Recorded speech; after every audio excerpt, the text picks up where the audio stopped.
From New York, this is Democracy Now! The president is not above the law. The Supreme Court has rejected Trump's claim of absolute immunity under law. We'll speak with Pulitzer Prize-winning investigative reporter David K. Johnston. Then, on the far end of the Trail of Tears was a promise. That's the opening line of the Supreme Court decision that delivers a major victory for indigenous sovereignty by ruling half of Oklahoma remains Native American land. It was written by Trump appointee Justice Neil Gorsuch. We'll get response from attorney Sarah Deer, a citizen of the Muskogee Creek Nation of Oklahoma, author of The Beginning and End of Rape, Confronting Sexual Violence in Native America.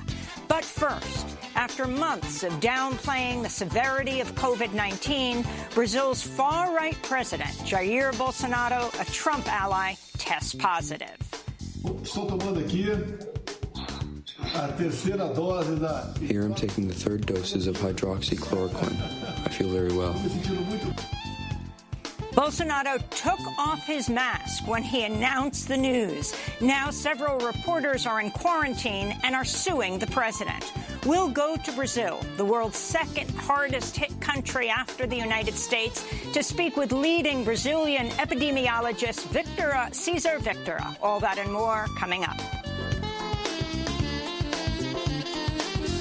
Welcome to Democracy Now!, democracynow.org, the Quarantine Report.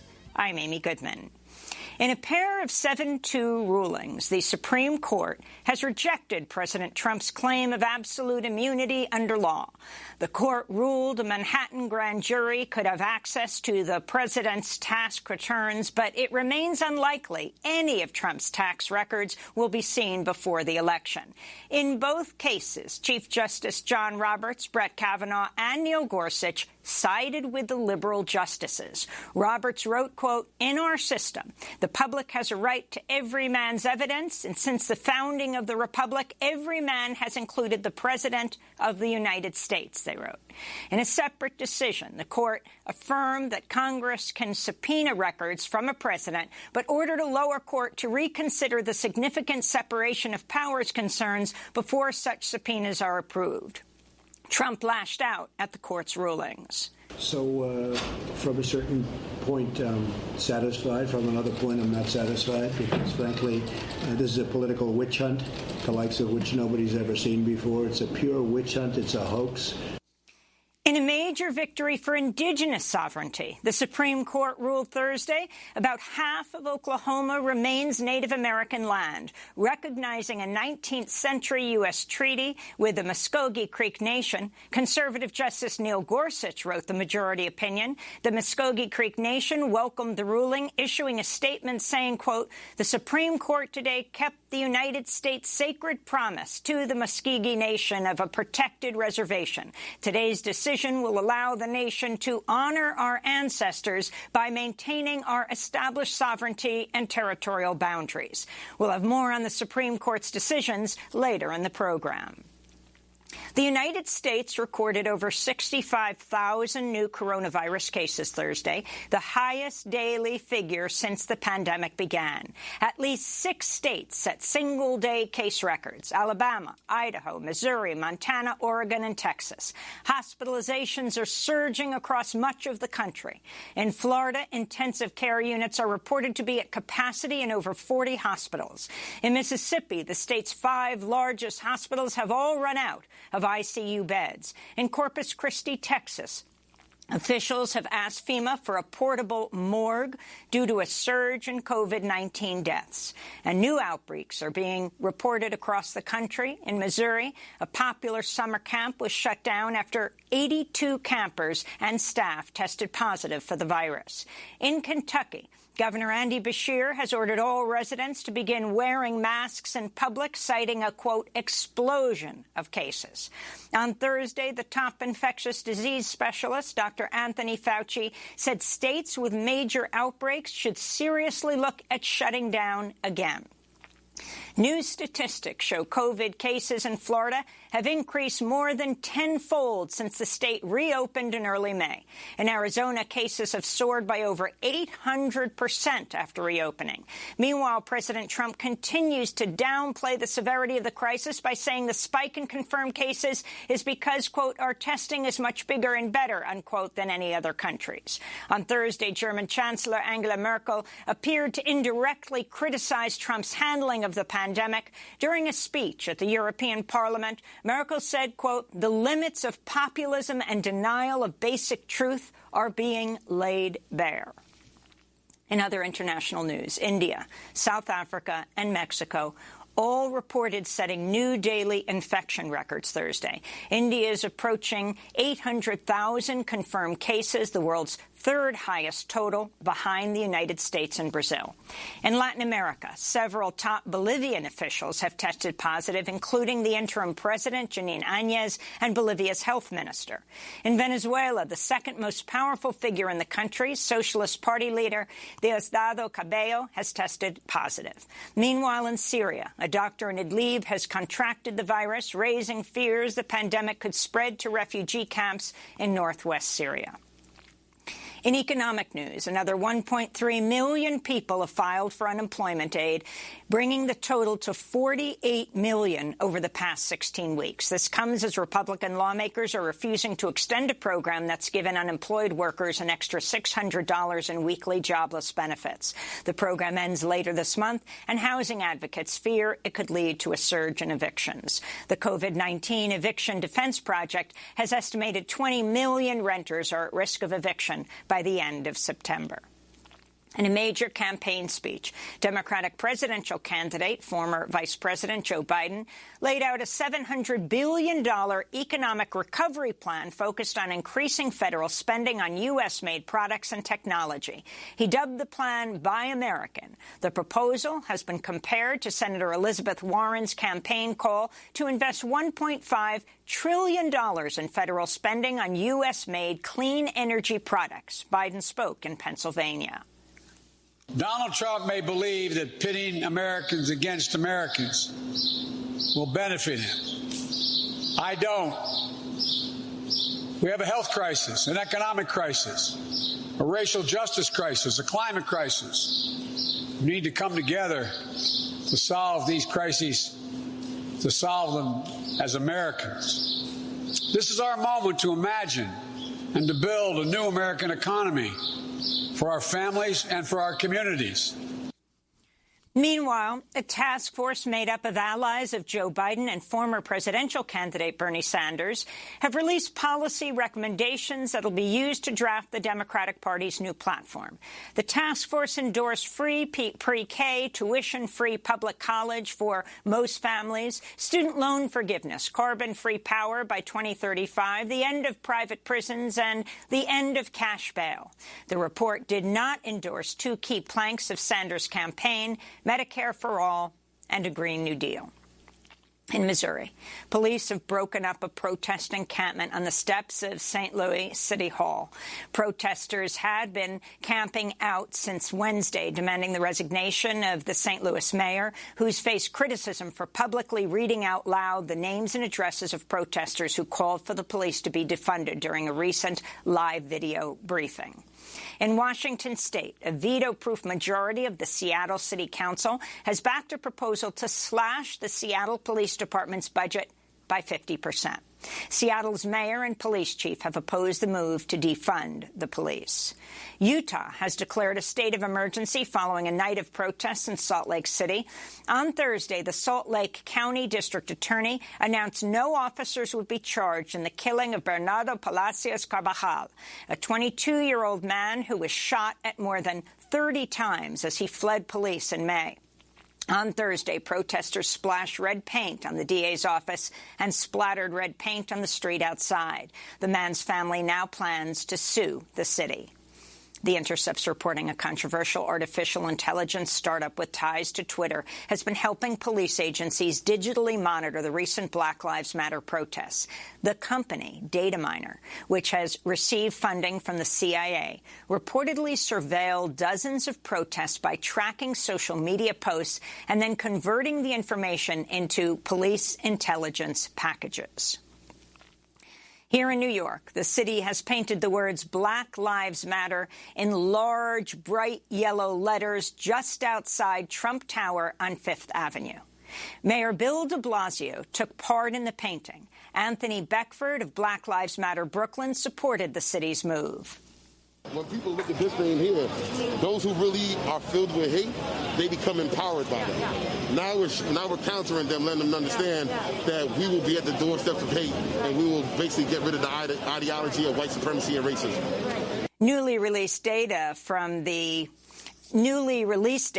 the Small Business Association show at least 8 hate groups, including anti-immigrant and anti-LGBT organizations, have received loans under the Paycheck Protection Program. One recipient was the Center for Immigration Studies. The Southern Poverty Law Center has labeled the center a hate group, in part because it circulated the writings of white nationalists and anti-Semitic writers on at least 2,000 occasions in recent years. The Center for Immigration Studies received up to $1 million under the PPP program. This comes as small Black and Latinx business owners say they were shut out of the loan program. The chair of the Joint Chiefs of Staff, General Mark Milley, broke with President Trump Thursday and signaled support for changing the names of U.S. military bases named after Confederate generals. Milley told the House Armed Services Committee there's no place in the armed forces for, quote, symbols of racism. We've also got to take a hard look at the symbology, the symbols, things like Confederate flags and statues and bases and all that kind of stuff. The Confederacy, the American Civil War was fought, and it was an act of rebellion. It was an act of treason at the time against the Union, against the Stars and Stripes, against the U.S. Constitution. And those officers turned their back on their oath. At least 10 U.S. bases are named after Confederate generals, including Fort Benning, Fort Bragg, and Fort Hood. At the same hearing, General Milley said the Pentagon's not corroborated reports that Russia has paid bounties to kill the Taliban, to kill U.S. troops in Afghanistan, or that any U.S. service members have died due to the alleged Russia program. Now, I want to get specifically to the bounties. That is a unique, discrete piece of information that is not corroborated. The mayor of Seoul, South Korea, has been found dead in an apparent suicide just days after a sexual harassment complaint was filed against him by a member of his staff. Mayor Park Won-soon was one of the most powerful politicians in South Korea, was considered a possible future presidential candidate. In immigration news, Immigration and Customs Enforcement reportedly plans to launch a 6-week so-called Citizens Academy class in Chicago, where the agency plans to teach attendants defensive tactics and firearms familiarization to arrest undocumented people. Immigrant rights advocates are sounding the alarm on the initiative, which ICE hopes to expand nationwide. Silky Shah, executive director of the Detention Watch Network, said, quote, ICE is recruiting an army of citizens to fuel its propaganda machine and forge hatred in our communities. The outcome of this program will be more terror unleashed upon immigrant communities and people of color. In more immigration news, BuzzFeed reports the Trump administration's told a federal judge immigrant families should not be released from the custody of Immigration and Customs Enforcement, prompting fears that immigrant children could potentially be separated from their parents once again. The court filing comes over a week after a federal judge ordered ICE to free children in their custody by mid-July due to concerns over rising coronavirus infections. That ruling stems from a March lawsuit demanding ICE release all families held at 3 detention centers in Texas and Pennsylvania. Immigrant rights advocates fear the move by the Trump administration could force immigrant parents to choose between separating from their children or exposing them to COVID-19.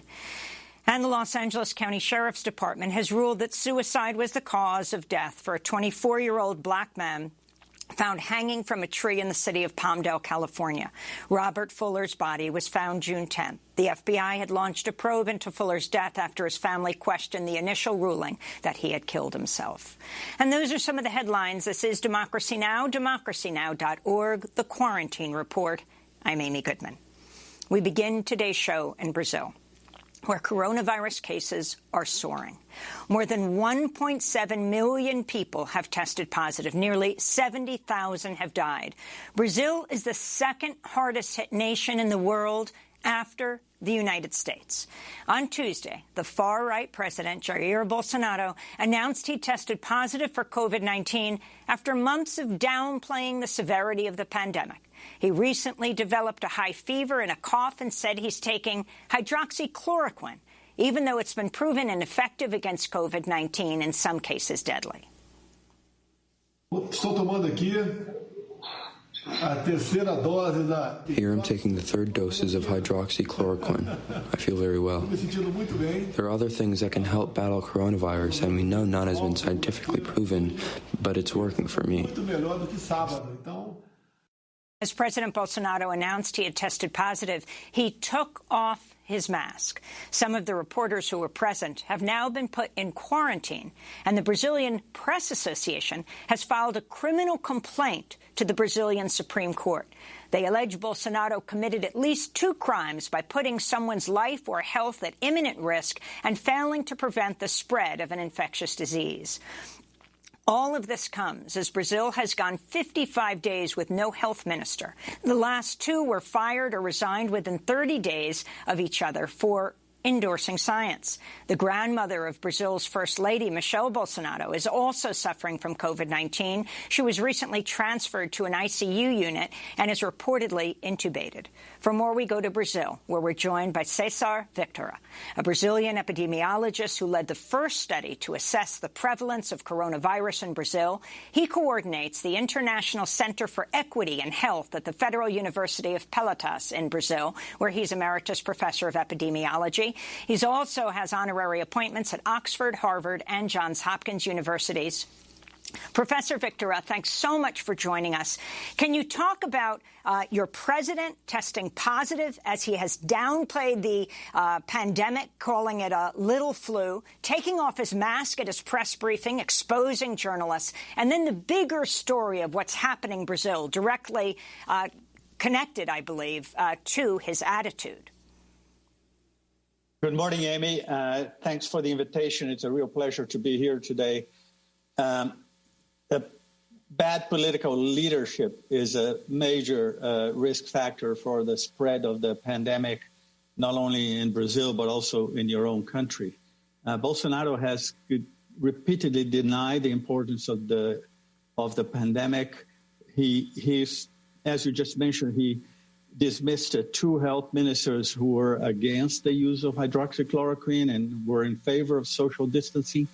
He has repeatedly joined crowds in front of his presidential palace, usually on Sunday mornings where he hugs people and people take selfies with him. And he has he's been very few times he has worn a mask. Even now, as he gave the news that he was infected, then he took a couple steps back and he removed his mask in front of a whole team of journalists who the Press Association is now suing him. So the bad leadership means that the federal government is saying this is not, this is a small flu, as Bolsonaro said early on, and that nobody will, it will only affect a few people. It's not severe. And that means that social distancing is not important. He's been in sharp contrast with many state governors and city mayors who have been acting in a much more responsible way. So, but the contradictory advice that the population is getting from a president who says this is not a big problem and you should not worry about it, let's reopen the economy right away, and the good advice provided by medical associations, by scientists, by many state governors and city mayors. So it's a very complicated situation. I wanted to ask about his approach to those in the rainforest area, indigenous people throughout Brazil, as he vetoed legislation to help them. Also talked about the possibility of sending the military in to bring them hydroxychloroquine. Of course, this is a drug that President Trump touted that turns out in a number of studies not only to be ineffective, but could possibly be deadly with coronary implications. No, absolutely. Let me tell you what's happening to the rainforest now, because everybody's concerned about the pandemic. And so deforestation is now at a record pace, because the first thing that Bolsonaro did well before the pandemic, he and his Minister of Environment was a very controversial person. They have relaxed all the system that took account of deforestation, including the satellite photos and so on. And he fired one of the top Brazilian scientists who was in charge of that surveillance system, which would show record levels of deforestation. At the same time, he's always, since he's been for 28 years a member of parliament in the House in Brazil. And he was always saying indigenous people should not be protected. They have to be brought into civilization. He would reduce the size of indigenous reservations and so on.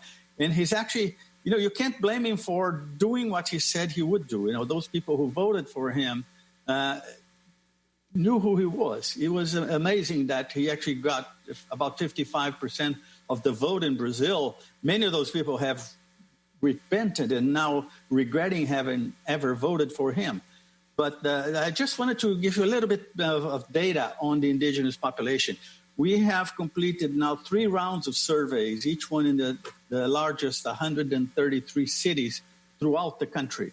33,000 is our sample size in each round. The most hardly affected group are indigenous people. They're 5 times as likely to have antibodies against COVID, which means that they have been exposed to the virus, than whites. So it's a 5-fold difference between indigenous population and whites. And the government is playing down these numbers, completely trying to avoid disseminating these results because they think it will look bad for Brazil, which obviously it does, and also because they don't really care about the indigenous population. We interviewed Sebastião Salgado, as you know, famous, world-famous Brazilian photojournalist who charges Bolsonaro with genocide against the indigenous people, with how he is dealing with the virus, particularly in relation to the indigenous population. Absolutely. And this issue of, this proposal of distributing chloroquine to the indigenous population through the army, it's completely nonsense. It's completely, he has completely ignored the scientific community in Brazil, the medical associations, the specialist groups, and he actually is, what may well happen, he's taking hydroxychloroquine for his COVID. We know that, that COVID has a case fatality rate which is pretty low, so most people survive. So the next step, if he survives, which is very likely to do, is that he will take credit for it and say, that's because I took hydroxychloroquine. I mean, he doesn't respect clinical trials. His argument is that since there's nothing else to do, why not take chloroquine? But as you just said, Amy, it has very serious cardiovascular side effects that could actually kill the person more rather than being killed by COVID. Dr. Cesar Victor, you led the first study that assessed the prevalence of coronavirus in Brazil, and you said, in fact, there are several epidemics. Explain. Exactly. Yeah.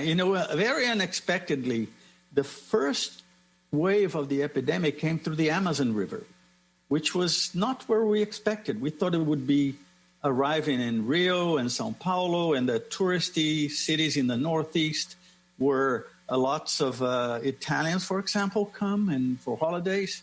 And actually, our hypothesis right now is that there's a lot of, there are several Chinese industries in the city of Manaus, which is the largest city in the Amazon. Manaus is a tax-free industrial hub where foreign companies can put on their own factories and sell to Brazil without paying importation tax. So there's a so strong exchange between Manaus, which is the first city in the Amazon where COVID was detected as early as February. And from Manaus, people travel in boats to the rest of the Amazon region. These boats are always overcrowded, and the boat trips take several hours, and even for some cities, it takes 2 or 3 days by boat. So being in a crowded boat with someone who has COVID may well explain why the Amazon was hit so hard. Now, the epidemic in the Amazon is already going down. In some cities, we tested 25% of the population had antibodies, which is very, very high level. Now it's going down in the northeast and moving in the north and moving to the northeast, which is also a very poor area. The north and northeast are the two poorest areas in the country. We here in the south, where I live, are we have relatively low prevalence, but it's also increasing rapidly in the last couple of weeks. So it's several epidemics. And the striking thing is it did start with the white, educated, rich people who traveled abroad and who came from Italy, for example, or Spain. But now it's disseminating through the population. And the poor Brazilians, the poorest 20% of the population is twice more likely to have antibodies than the richest 20%. The blacks are more likely to have antibodies than whites. Indigenous are particularly high risk too. So let's talk about why this is, Dr. Victor. The extreme inequality in Brazil, both class and racial. Brazil's 6 richest men in the country hold the same amount of wealth as the poorest half of the population. Explain why there are these disparities. Well, this is part of our historical pattern of colonization, which is the Portuguese, when they colonized Brazil, they usually came in, they gave large pieces of land, and I mean, seriously, millions of acres to people, to Portuguese people to settle. Most of the settlement of Brazil was done by people who, unlike the United States, they were not moving to a new country to make that their homeland. They were not escaping from conditions of poverty or religious persecution in Europe. They were just people who came here to make money and go back. So the land structure in Brazil is very unfair, and it led to this issue that we now have a small proportion of rich people, and not only farmers, it's industry and everything, but it led to this hugely segregated society. Also, Brazil had the largest number of African slaves brought relative to any other country in the Americas. So there's the black population, the African Brazilians have always been kept in very poor conditions of living and so on. And what explains their higher rate of COVID antibodies is that they usually live in favelas or in cramped situations, lots of people in the same home. Very hard to practice social isolation. They live on they earn the money to buy their food on a daily basis, doing informal work, which means that they have to go out, otherwise they won't have food to eat. And so it's a combination of several conditions. One more thing is that they often do not have proper water and sanitation facilities, and therefore things like washing hands is not trivial because they have to bring water from other places. And you have Bolsonaro, who said, when talking about masks, he said he taunted staffers wearing face masks to protest against COVID by claiming they were, quote, for fairies. You have what many call the tropical Trump, very close to President Trump, actually visited with Trump in Mar-a-Lago, and already there were infections of his press secretary and questions of if, President Trump and his team had been infected. Can you talk about President Trump's effect and his same approach as your president, Bolsonaro, in basically downplaying this pandemic? President Trump saying 99% of the COVID-19 cases are harmless. Yes, well, Trump appears to be Bolsonaro's idol. Whatever Trump does, such as leaving the WHO, which is it's unbelievable. I've worked with WHO for 40 years in many places of the world, and I still can't believe that Trump has actually pulled out of the WHO. But Bolsonaro is now saying he's going to do the same thing. So Trump is in favor of hydroxychloroquine. Bolsonaro is in favor. Now, FDA doesn't allow hydroxychloroquine in the U.S., and Trump is giving huge stocks of hydroxychloroquine to Brazil, and Bolsonaro says he's very happy to receive those. So, it's a really bad combination of leaders in the two largest countries in this region of the world.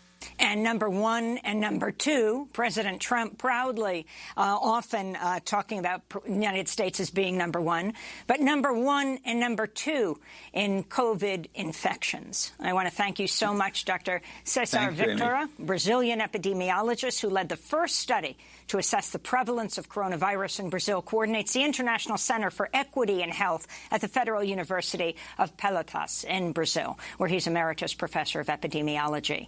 Next, the president is not above the law. So says the Supreme Court, including President Trump's two appointees. We'll speak with Pulitzer Prize-winning journalist David K. Johnston. Stay with us.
Tightrope walker, Elise Regina. This is Democracy Now! I'm Amy Goodman. In a pair of 7-2 rulings, the Supreme Court has rejected President Trump's claim of absolute immunity under the law. The court ruled a Manhattan grand jury can have access to the president's tax returns, but it remains unlikely any of Trump's tax returns will be seen before the election. In both cases, Chief Justice John Roberts, Brett Kavanaugh, and Neil Gorsuch sided with the liberal justices. Roberts wrote, quote, "In our system, the public has a right to every man's evidence, and since the founding of the republic, every man has included the President of the United States." Chief Justice Roberts cited historic rulings requiring President Richard Nixon to release tapes from his Oval Office conversations and President Bill Clinton to provide evidence in a sexual harassment lawsuit. He also relied on an 1807 trial in which Aaron Burr subpoenaed Thomas Jefferson, a move Chief Justice John Marshall deemed legal at the time. Roberts wrote, quote, 200 years ago, a great jurist of our court established that no citizen, not even the president, is categorically above the common duty to produce evidence when called upon in a criminal proceeding. We reaffirm that principle today and hold that the president is neither absolutely immune from state criminal subpoenas seeking his private papers, nor entitled to a heightened standard of need. In a separate decision, the court affirmed that Congress can subpoena records from a president, but ordered a lower court to reconsider the significant separation of powers concerns before such subpoenas are approved. Donald Trump lashed out at the rulings. Well, the rulings were basically starting all over again, sending everything back down to the lower courts, and you start all over again. And so from a certain point, I'm satisfied. From another point, I'm not satisfied because, frankly, this is a political witch hunt, the likes of which nobody's ever seen before. It's a pure witch hunt. It's a hoax, just like the Mueller investigation was a hoax that I won. And this is another hoax. This is purely political. I win at the federal level, and we won very decisively, and so they send it into New York. And you know what's going on in New York. Everyone's leaving. It's turned out to be a hellhole. Now to Rochester, New York, where we're joined by David K. Johnston, Pulitzer Prize-winning investigative journalist, previously with the New York Times, now founder and editor of DCReport.org, has reported on Donald Trump for 30 years. His recent piece headlined, "The Supreme Court Hands Trump an Election Boost." He's written 2 books on President Trump. Your former newspaper, the New York Times, David, it's headlined 6-column banner headline, "President is not above the law, justices decide." And President Trump calls this whole thing a hoax. Your response? Well, it is not the least bit surprising that all 9 justices, including the 2 dissenters, agree that the President of the United States is not above the law and must comply with lawful subpoenas. What's troubling about the decision is that the court didn't say, and the subpoena may be enforced forthwith. Instead, they sent it back to the U.S. District Court in Manhattan, where there'll be further wrangling over this. Now, Donald Trump chose to take his complaints about the Manhattan grand jury subpoena to federal court, removed it from the state courts in so doing. The Supreme Court, therefore, could have said, you chose your forum to seek your remedies, you've lost, and the subpoena is proper. By taking this back to a lower court, it has encouraged further litigation, which may be very brief or may go on for months. And that benefits Trump politically. So legally, Trump had a big loss. Legally had a big loss. Politically, he got a win out of this court. And this decision, I think, also reinforces a very disturbing trend in the Roberts Court, which seems to be that if you're wealthy and can afford more due process, the court will encourage you to get all the due process you want.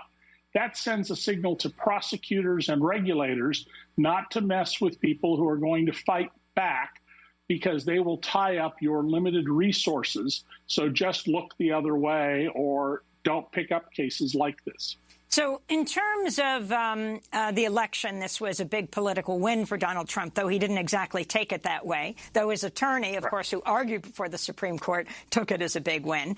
But talk about the difference between the congressional case and the New York case, because in the New York case, you're talking about a criminal prosecution.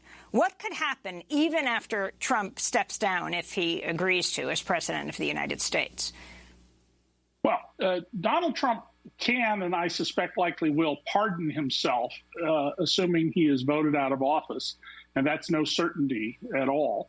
But that only covers federal crimes. The New York case is a state case brought by the district attorney in Manhattan, and presidential pardons do not apply. The Manhattan district attorney already has the information on Donald Trump's federal tax returns because the IRS and all the states share information with one another.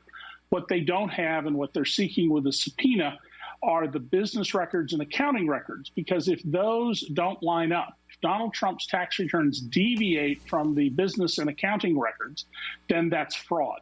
Now, the other case, which was also 7-2, involved Congress's duty, powers, and rights of oversight.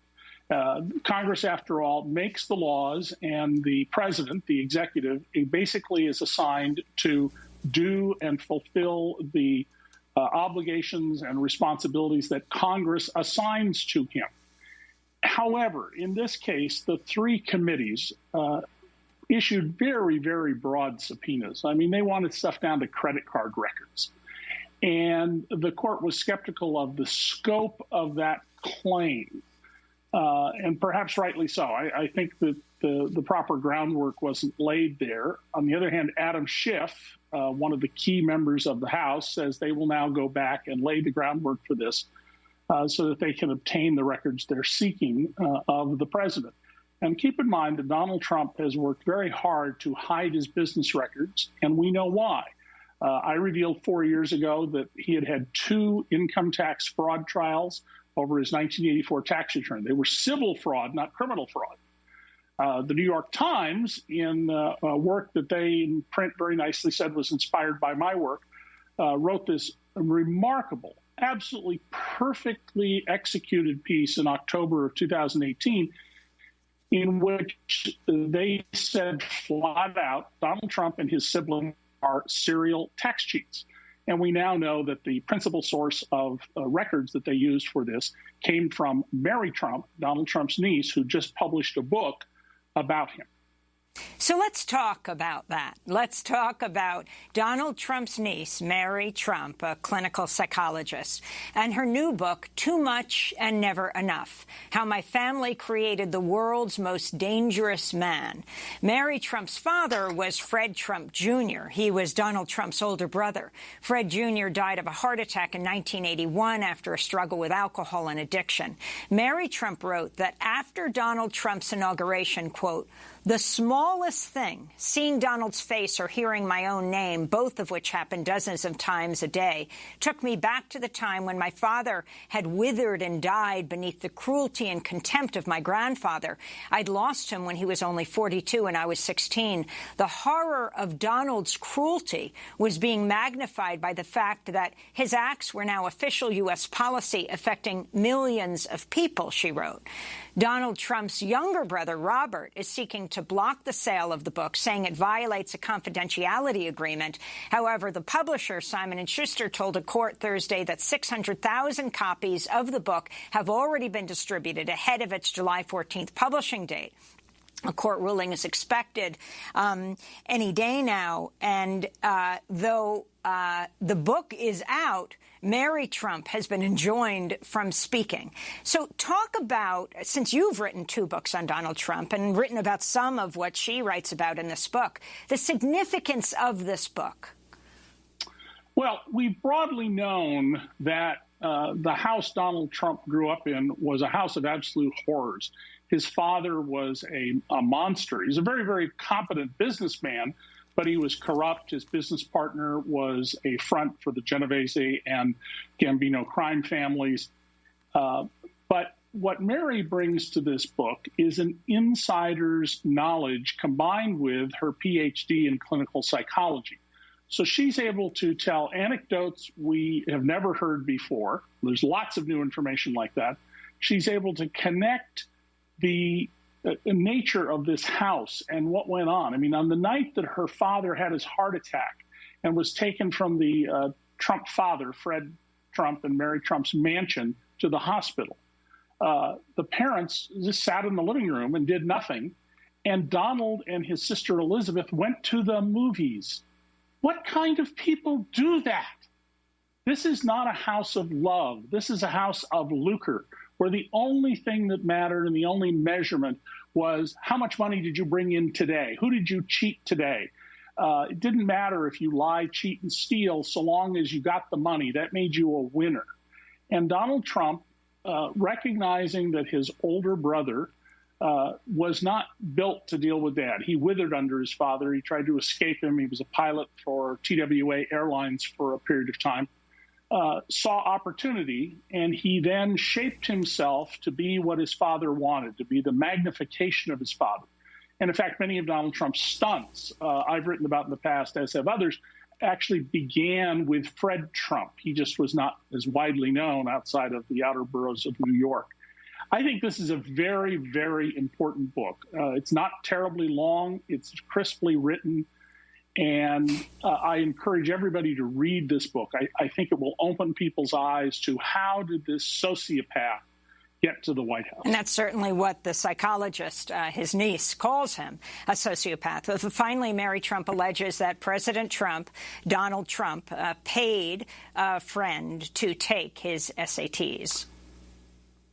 Well, at the time that you and I would have taken our SATs, it was easy to hire someone to cheat for you. Today, they have photo IDs and proctors, and they check all these things. But, I mean, it was not unheard of during the 60s for rich boys to hire other, or maybe rich girls, to hire other people to take their tests. And of course, we had colleges all over the place that were accepting students who were not qualified and helping them evade the draft, which meant that poor boys, often black and brown poor boys, went off to die in Vietnam. Well, Donald Trump has famously said, he was dodging venereal disease in Manhattan with all the women he was chasing, and that was his Vietnam. W.K. Johnston, I want to thank you very much for being with us, and we'll continue to cover these stories. Pulitzer Prize-winning investigative reporter, previously with the New York Times, now with DCReport.org. He has written 2 books on Donald Trump. When we come back, we look at another major Supreme Court decision, delivering a major victory for indigenous sovereignty in Oklahoma. Stay with us. We're gonna keep on struggling, struggle every day. We're bound to choose life in the struggle. Don't try to run away. No, no, no. Within us and without us, we've got to fight the beast. Well, my sisters and my brothers, we shall be released. Living in a world that's free. We shall be released. Be what we want to be. We shall be released. Yeah, we shall be released.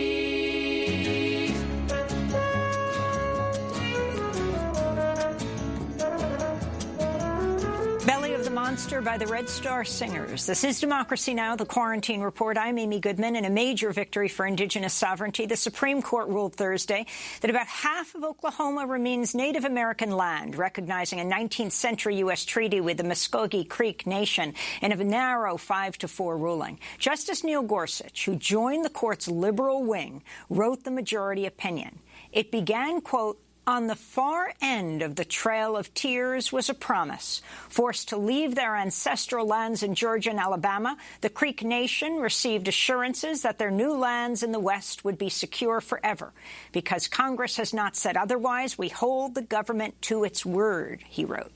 The landmark decision is based on the case of Jim C. McGirt, a Native man who the state of Oklahoma convicted in 1997 for sex crimes against a 4-year-old child on Muskogee Creek land. McGirt argued that because the crime took place on the tribe's territory, the state had no jurisdiction to try his case, a claim the Supreme Court affirmed in its decision. Cherokee writer and advocate Rebecca Nagel tweeted, quote, "The big news at the Supreme Court today will be Trump's taxes, but for Indians in Oklahoma, we'll be talking about today for decades. After a century of Oklahoma not following our treaty rights, the Supreme Court said no more. Eastern Oklahoma is Indian country," she wrote. Well, for more on this historic ruling, we go to Lawrence, Kansas, where we're joined by Sarah Deer, citizen of the Muskogee Creek Nation, lawyer, professor at the University of Kansas, author of The Beginning and End of Rape, Confronting Sexual Violence in Native America. Welcome to Democracy Now!, Sarah Deer. Can you talk about the significance of the Supreme Court ruling penned by none other than President Trump's appointee, Neil Gorsuch? Well, thank you for having me, first of all. It's really interesting. The politics on the court don't necessarily, when it comes to Indian country, fall into a liberal conservative division. Indian law is kind of unique in that way. In fact, Justice Ginsburg, who, of course, is a woman attorney I have utmost respect for, has not always sided with tribal interests. But Gorsuch was an interesting selection because although his social justice issues on other matters are problematic, he actually has a pretty good track record in the 10th Circuit of recognizing and acknowledging tribal rights. And so when he was nominated, in fact, the National Congress of American Indians supported his nomination because they saw in his writings in the lower courts that he really did understand tribal sovereignty and was willing to look at the history in order to resolve disputes. So, again, this ruling says that half of Oklahoma is Native American land. What does this mean? Well, I have to say that's not entirely accurate. It doesn't mean that the land is all under tribal control now. What this does is it reasserts the boundaries of the reservation. So we know to the extent to which the tribe would have certain kinds of criminal authority. But in fact, for most people who have private land, who own private businesses within the confines of the reservation, will not be affected by this decision. It primarily affects the ability of the tribal government to assert itself in partnership with the federal government, but it doesn't change the status of, say, privately owned land. So let's talk about what Ruth Bader Ginsburg and others raised, the issue of the thousands of convictions that have taken place there, put people in jail. What does this mean now? Well, I think there's a lot of overstatement of this potential problem of releasing, thousands of criminals into the streets. There's been no indication that there's a trend going in that direction, even though there have been 2 victories in the 10th Circuit on behalf of Native people. We don't see a flood of Native people using these cases to try to get released. And in fact, what will happen in most of the serious cases, so the cases involving things like murder and rape and child sexual abuse, is those will not be, those convictions may be overturned in the sense that Oklahoma was the wrong government to be prosecuting them. But there's no doubt that the federal government will take some of those folks into custody and ensure that the community is safe. And of course, Jim C. McGurk, the man who brought this case, who won, it doesn't mean he goes free. It means he has to be tried in a federal court now rather than a state court. Is that right? Exactly. And in fact, he could be tried in tribal court as well, because the tribe also shares that jurisdiction. The tribe, though, has very limited power to say and impose incarceration or fines. And so oftentimes with these very, very serious crimes, the federal government is the only one that can provide the kind of safety the community might be looking for. The ruling was based on the Muskogee Creek Nation's historic claims, but could also affect 4 other tribes, the Cherokee, the Chickasaw, the Choctaw, and Seminole tribes. I think Jim C. McGirt was Seminole. Can you talk about the wider implications of this? Sure. Well, it's a landmark case and probably the most important Indian law case in the last half a century to come down from the court. It's that powerful. Certainly, the other 4 tribes that were on the Trail of Tears, the Cherokees, as you mentioned, and the like, they have very similar treaties that the Creek Nation has. And so while there might be some nuance and difference in terms of exactly how the treaty plays out for these other tribes, essentially the question about what these treaties mean has been answered by the court. And so it would be unlikely that the state would be able to litigate successfully against those tribes to try to sort of retain their control over those reservation boundaries. So, and beyond that, just the language of the decision itself goes far beyond Oklahoma, because they're reiterating what Gorsuch is doing is reiterating some foundational principles of tribal sovereignty. And so his analysis will have implications for all kinds of Indian law cases yet to come. So you have Neil Gorsuch referencing the Trail of Tears. Describe for us that history. What happened? What forced so many Native Americans into Oklahoma? Well, there were just many, many wealthy people who wanted access to the land, a plantation land that was so valuable to white landowners in that time period. See, we were in what is now Alabama and Georgia, where the plantation economies were at their strongest, and Indians were in the way, and Indians didn't want to move. And so despite the fact that the court in that time period said that the president didn't have the right to remove the tribes, Andrew Jackson did just that and defied the Supreme Court, marched all 5 tribes at bayonet point to what is now Oklahoma against our will. And when we got there, we were promised that we would have the land there forever. And talk about how President Andrew Jackson fits into this story. President Trump saying it was his favorite president. And now, for example, the Jackson City Council in Mississippi voting to take down the statue to Andrew Jackson. Yes, Andrew Jackson was a brutal man, and he, particularly around my tribal's history, the Creek Nation, engaged in warfare, dehumanized us, called us names, had no interest in compassion to be, exerted towards our people, and really just marched us to a death march west to Oklahoma, and many, many tribal members died along the way because the circumstances were so dire. So we associate the 5 tribes in Oklahoma that we've been talking about do not have any affinity or affection for Andrew Jackson. He has been the cause of much of our troubles over the last 2 centuries. Sarah Deer, you're a citizen of the Muskogee Creek Nation. You're author of the book, The Beginning and End of Rape, Confronting Sexual Violence in Native America. This case that the Supreme Court historic decision is based on, Jim C. McGirt was involved in sexually attacking a 4-year-old child. You have looked at violence against women and girls for years. Put it in that context for us. Sure. Well, it certainly seems odd for me to advocate on behalf of a sex offender, given my work. But in this case, I see a larger issue about safety for Native women and girls and Two-Spirit people who are victims of violence.